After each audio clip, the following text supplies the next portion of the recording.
আজকে আইসির ভার্সন সম্বন্ধে আলোচনা করব। আইসির ভার্সনটা কি? যারা মোবাইল রিপেয়ারের কাজ করে থাকেন তারা অবশ্যই আজকে সম্পূর্ণ ভিডিওটা দেখবেন। আমাকে নানা সময়ে হোয়াটসঅ্যাপ, ইমো, মেসেঞ্জারে নানা সময় মেসেজ করেন, অনেক ভিডিওর নিচে কমেন্ট করেছেন যে স্যার আইসির ভার্সন সম্বন্ধে যদি একটা ভিডিও দিতেন। আইসির ভার্সন বুঝতেছি না, আমি আইসি পরিবর্তন করতে পারি, আইসি লাগাতে পারি, রিবুলিং করতে পারি, সব কিছু করতে পারি, কিন্তু আইসির ভার্সনটা বুঝি না স্যার, এটা নিয়ে যদি একটা ভিডিও দিতেন। তারই পরিপ্রেক্ষিতে আইসির ভার্সন নিয়ে আলোচনা করবো আজকে, যে আইসির ভার্সন মিলিয়ে কিভাবে কাজ করবেন। বন্ধুরা, ভিডিওটা শুরু করার আগে সবাইকে সালাম জানাচ্ছি, আসসালামু আলাইকুম রহমতুল্লাহি ওয়া বারাকাতুহু। আশা করি সকলেই ভালো আছেন। আমি আসলে বেশি দিন অনেক দিন যাবৎ অসুস্থ ছিলাম, তো এই কারণে আমার ইউটিউব চ্যানেল করার পরে এতদিন ভিডিও গ্যাপ আমি কখনোই দিই নাই। আমার একটা ভিডিও 10 দিন 12 দিন পর্যন্ত গ্যাপ হয়ে গেছে, তারপরেও আমি ঠিকঠাক মতো ভিডিও দিতে পারিনি। আলহামদুলিল্লাহ, আপনাদের দোয়ায় এখন মোটামুটি ভালো আছি। চেষ্টা করব সব সময় আপনাদেরকে বেশি বেশি মোবাইল রিপেয়ার সংক্রান্ত বিভিন্ন সমস্যা নিয়ে ভিডিও উপস্থাপন করার জন্য। বন্ধুরা, চলুন মূল ভিডিওতে যাই। দেখুন, আমাকে সবচেয়ে বেশি যেটা প্যারাদায়ক করে, ফোন করে যেটা বলে, স্যার আমার কাছে একটা PMI 632 আছে, হ্যাঁ আমার মোবাইলে লাগানো আছে 902, এখন আমি এটার মধ্যে কি 900 লাগাই দিতে পারবো কিনা, ওইটা আমার কাছে অন্য আর একটা আছে, লাগবে কি, হবে কিনা। আবার অনেকে বলে স্যার আমার কাছে SDR এত আইসি, এত নাম্বারের আইসি আছে, এখন আমি অন্য আর একটা আইসি লাগাই দিলে হবে কিনা। হ্যাঁ, অনেকে আমাকে বলে স্যার MT6328B একটা আইসি আমার কাছে আছে, আমি যদি আমার কাছে একটা 532 মোবাইল আছে, পাওয়ার আইসি সমস্যা, এখন আমি যদি ওই MT6328B লাগাই দিই তাহলে কাজ করবে কিনা। অনেকে আমাকে বলে স্যার পোকো X2, X3 এগুলোর মধ্যে যে CPU আছে, ওই CPU যদি আমি যে কোনো একটা না লাগাই দিই একই নাম্বারের কাজ করবে কিনা। এই বিষয়গুলো নিয়ে সবচেয়ে বেশি প্রশ্ন করে থাকে। আজকে আশা রাখি এই ভিডিওটা দেখলে এই প্রশ্নগুলোর উত্তর এক ভিডিওতেই পেয়ে যাবেন।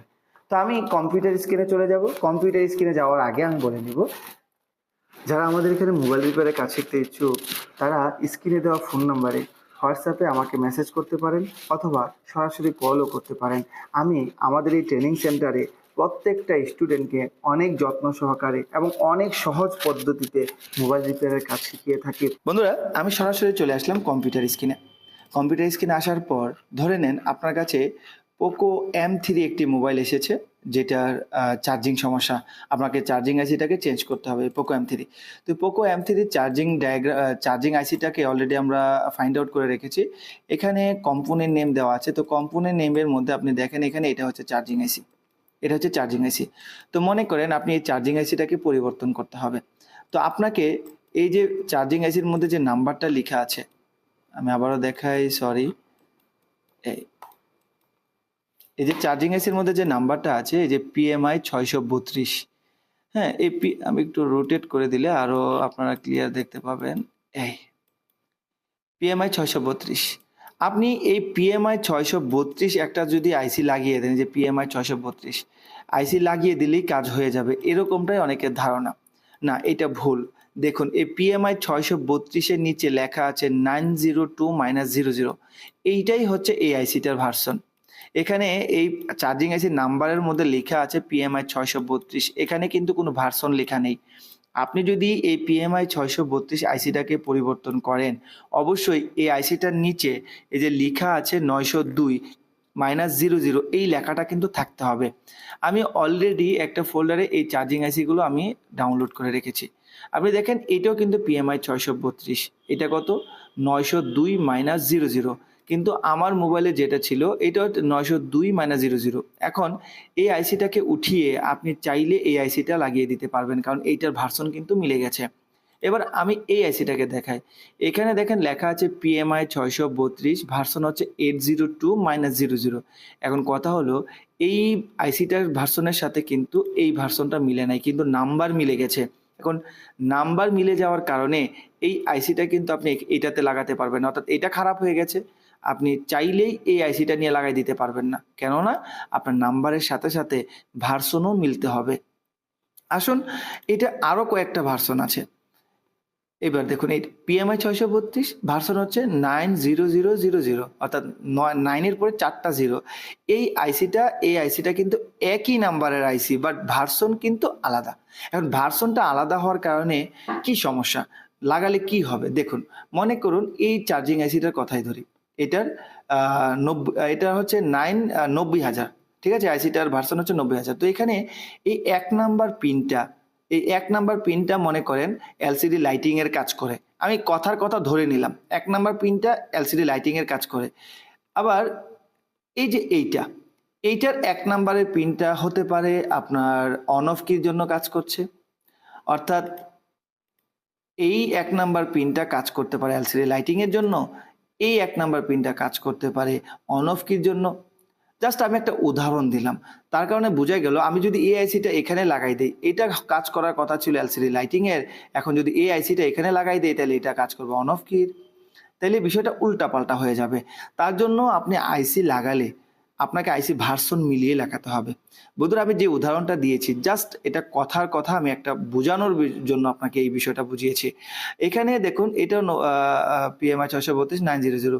PMI 632-এর অনেকগুলো ভার্সন আছে। আপনি যদি গুগলে সার্চ করেন, এখানে এসে সার্চ করেন PMI 632 আইসি অল ভার্সন, আইসি অল ভার্সন। আপনি এভাবে লিখে সার্চ করলে এখানে দেখেন আমি কিছু দেখাচ্ছি আপনাদেরকে। এটা দেখেন PMI 632 ভার্সন হচ্ছে 502-00, এইটা PMI 632 ভার্সন হচ্ছে 50-100, এটা হচ্ছে PMI 632 602-00, PMI 902-00, এগুলো হচ্ছে ভার্সন। এই 902-00 জায়গায় কিন্তু 902 লাগাইতে হবে, আপনি চাইলেই কিন্তু অন্যটা লাগাতে পারবেন না। এবার আসুন আরও কিছু বিষয়, যেমন নেটওয়ার্ক আইসির ক্ষেত্রেও অনেকে এই বিষয়টা নিয়ে কিন্তু অনেকে প্যাচ করেন। যেমন এখানে লেখা আছে দেখুন কোয়ালকম SDR 675, নিচে লেখা আছে 005। আপনি কিন্তু এখানে আইসিটার বদলে 005 লাগাতেই হবে, আপনি চাইলেই ভার্সনটা অন্যটা লাগাতে পারবেন না। কিছু কিছু মোবাইলে কাকতালীয়ভাবে মিলে যেতে পারে, কিন্তু বেশিরভাগই মিলবে না, আপনাকে ভার্সন মিলিয়েই লাগাতে হবে। আর যদি আপনার আইসি ডাটা শিট জানা থাকে, আর এই SDR 675 আর 005 আর ধরে নেন 002, কথার কথা, এই দুইটার আইসি ডাটা শিট যদি এক হয় তাইলে আপনি চাইলে লাগাতে পারবেন, কিন্তু আপনার বেশিরভাগ ক্ষেত্রে ভার্সন যদি আলাদা হয় সেক্ষেত্রে চাইলেই কিন্তু আপনি পরিবর্তন করতে পারবেন না। এবার আসুন প্রসেসরের ক্ষেত্রে, আমি জাস্ট কয়েকটা মোবাইল দিয়ে আপনাদেরকে বোঝানোর চেষ্টা করছি, বাদ বাকিগুলো আপনি অটোমেটিকলি বুঝে যাবেন। আসেন আবার আপনি সিপিইউর ক্ষেত্রে, যদি সিপিইউর ক্ষেত্রে আপনাদেরকে দেখাই, আমি এটাকে আরেকবার রোটেট করে দিলাম। এখানে এই সিপিইউটার নাম্বার দেখেন কি লেখা আছে, কোয়ালকম SM6115। এই যে এ লেখাটা দেখতে পাচ্ছেন, এটাই কিন্তু এটার ভার্সন। আমি পোকো পোকো X3-তে যাই, দেখুন এইটার সিপিইউ বর্তমানে মোবাইলে সবচেয়ে বেশি সমস্যা দেখা দেয় এবং এই সিপিইউটা আমাদের পরিবর্তন করার প্রয়োজন হয়। তো আপনি দেখেন এখানে SM7150 লেখা আছে এসি, নিচে যে এসি লেখা আছে এটাই কিন্তু ভার্সন। আপনি যদি গুগলে যান, আপনি ভালো করে দেখেন, আমি এখানে আগে থেকেই বের করে রেখেছি আপনাদের সময় বাঁচানোর জন্য। এই যে 7150 এখানে লেখা আছে এসি, এই এসি হচ্ছে এইটাই হচ্ছে ভার্সন। আবার এখানে দেখেন লেখা আছে এ, এই যে 100 এইটাই হচ্ছে এটার ভার্সন। আর এটার দেখেন ভি, এইটাই হচ্ছে ভার্সন, অর্থাৎ লাস্টের যে বি লেখা আছে এবং লাস্টে যে এসি লেখা আছে এটাই ভার্সন।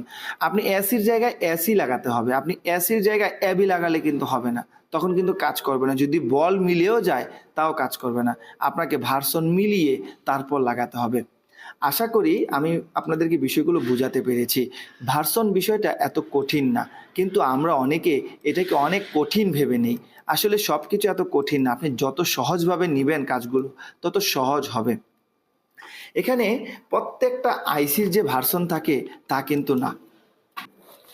বন্ধুরা আশা করি আপনাদেরকে সংক্ষিপ্তভাবে বিষয়গুলো বোঝাতে পেরেছি। দেখুন প্রত্যেকটা আইসির যে ভার্সন মিলাতে হবে তা কিন্তু না। আপনি প্রয়োজন বোধে আপনি বুঝেন না ভার্সনটা, আপনি গুগলে সার্চ করবেন যে PMI 632 আইসি অল ভার্সন, যদি এটার কোনো আদার্স ভার্সন থাকে তাহলে অবশ্যই আপনাকে গুগলে শো করবে। আপনি যদি লিখে সার্চ করেন যে SM7150, আইসি অল ভার্সন অথবা SM7150 CPU আইসি অল ভার্সন এভাবে লিখে যদি সার্চ করেন এই আইসিটার কয় ধরনের ভার্সন আছে এগুলো গুগলে ইজিলি দেখাই দিবে। অনেক এক টেকনিশিয়ান ভাই আমাকে কিছুদিন আগে ফোন করেছিল, ভাই আমার কাছে ইজিটেক প্লাস আছে, আমি মোটামুটি ড্যাশবোর্ড রিপেয়ার করতে পারি, আইসি পরিবর্তন করতে পারি, আমি শুধু আপনার কাছে দুইটা বিষয়ের জন্য আসতে চাচ্ছি। এক হচ্ছে আমি আইসির ভার্সন মিলাতে পারি না, দ্বিতীয়ত টুকিটাকি কিছু সমস্যা ফাইন্ড আউট করতে পারি না। তো আমি ওনাকে জাস্ট ফোনেই আইসির ভার্সনটা কিভাবে মিলাবে সেই বিষয়টা কিন্তু শিখিয়ে দিয়েছি। তখন আমার হাতে ফ্রি সময় ছিল, সবসময় কিন্তু ব্যস্ত থাকি, মানে সবসময় কিন্তু ফ্রি থাকি না। তো অনেকেই ফোন করেন, সবার সাথে কথা বলতে পারি না, অনেকে এটার জন্য বাজে কমেন্টও করেন যে আপনাকে ফোন দিলে আপনি রেখে দেন, আপনি কথা বলতে চান না, এরকম ধরনের কমেন্ট অনেকেই করেন। দেখুন, আমিও একজন মানুষ, আমি রোবট না। আমার ছাত্রদেরকে ক্লাস করাতে হয়, আপনাদের জন্য ভিডিও তৈরি করতে হয়, সব মিলিয়ে অনেক ব্যস্ত থাকি। কখনো যদি কারো সলিউশন প্রয়োজন হয় আমাকে হোয়াটসঅ্যাপে নক করবেন, অবশ্যই আমি আমার সর্বোচ্চটা দিয়ে চেষ্টা করব আপনাকে সলিউশন দেওয়ার জন্য। বন্ধুরা, আপনি কাজকে সহজ করে নেন, যদি কাজকে সহজ করে নেন কাজ আপনার জন্য সহজ হয়ে যাবে। সব কাজই কঠিন, সব কাজই যে কঠিন তা কিন্তু না, আবার সব কাজই যে সহজ তাও কিন্তু না। কিন্তু কাজটাকে যদি আপনি সহজভাবে নেন তাইলেই কিন্তু কাজটা সহজ হয়ে যাবেন। দেখুন, পৃথিবীর মধ্যে ভাত খাওয়ার মতো কঠিন কাজ মনে হয় আর কিছুই নেই। আপনি চিন্তা করে দেখেন, আমরা যখন স্কুলে পড়ালেখা করতাম স্যাররা আমাদেরকে এই বিষয়টাই বলতো, দেখ পড়ালেখার চেয়েও কঠিন বিষয় হচ্ছে ভাত খাওয়া। ভাত খেতে গেলে কত রকমের কারিকুলাম করে এই ভাতটা রেডি করে আমরা খেতে হয়, এই চাউল রেডি করতে হয়, চাউল রেডি করে শুধু ভাত হইলেই হয় না, এটার সাথে কত রকমের তরকারি দরকার হয়, লবণ মরিচ অনেক কিছু আমাদেরকে জোগাড় করতে হয়, তারপরে আমরা এটা খেতে পারি। অর্থাৎ একটা কাজ থেকেও কঠিন ভাত খাওয়া। আর কাজটাকে যদি আপনি সহজভাবে নিতে পারেন কাজ আপনার জন্য সহজ হয়ে যাবে। বন্ধুরা, আজ আর নয়, কথা হবে আপনাদের সামনে নেক্সট কোনো ভিডিওতে। আপনাদের যদি মোবাইল রিপেয়ার হসপিটাল বিডির ফেসবুক পেজ এবং ইউটিউব চ্যানেলের ভিডিওগুলো ভালো লেগে থাকে অবশ্যই আমাদের ফেসবুক পেজটাকে ফলো করে দেবেন। আর যারা আমাদের ইউটিউব চ্যানেল থেকে ভিডিও দেখে থাকেন তারা অবশ্যই আমাদের ইউটিউব চ্যানেলটাকে সাবস্ক্রাইব করে দেবেন। বন্ধুরা, আজ আর নয়, কথা হবে আপনাদের সামনে নেক্সট কোনো ভিডিওতে। সে পর্যন্ত সুস্থ থাকবেন, ভালো থাকবেন। আসসালামু আলাইকুম রহমতুল্লাহি আবরাকাতুহু।